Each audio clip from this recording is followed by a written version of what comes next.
sales. So for the past 10 years, from the year 2000 to 2010, I've been working in a forwarding company as a corporate sales account manager. But noong 2010, I decided to leave the corporate world because I gave birth dun sa first child ko and decided to concentrate and to be a full-time mom. Actually, it was really a tough decision for me, knowing that mas malaki yung ini-income ko sa corporate world before compared sa husband ko. Pero I decided to be a full-time mom and full-time in V-Mobile because of one reason lang talaga.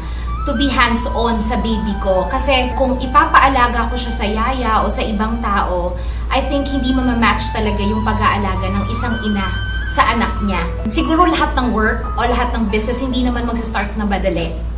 Okay? Walang nag-start ng madali and then all throughout madali. So, syempre talagang mahirap siya at the same time.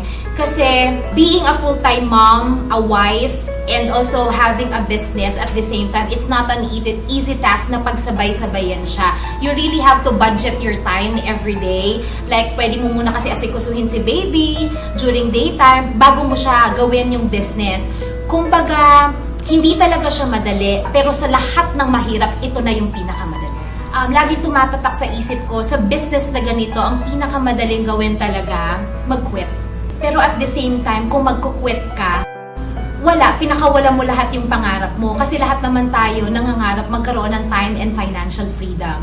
Pero siguro isang pinaka-the best na quote o pinaka-the best na nagbigay sa akin ng inspiration to move on is yung quote na binigay ng husband ko sa akin.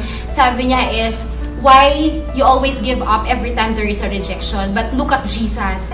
He never gives up on us every time na lagi natin siyang nire-reject. Hindi ko talaga makakalimutan. Somebody told me na, you joined lang naman networking kasi it's all about pera-pera lang. Pero in reality, hindi nila naiintindihan is we are aiming sa ganitong business is to have time and financial freedom na kasama mo yung family mo. Bakit ko nasabi yon?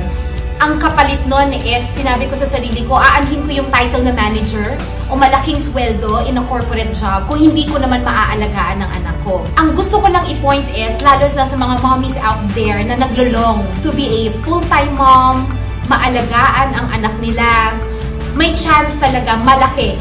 It's just that, ang ma-advise ko lang, kailangan nyo lang you have faith and courage to do that. No matter what yung mga tao, kung ganong panira ang sinasabi about V-Mobile, about sa pagkatao mo, minsan downgrading na talaga.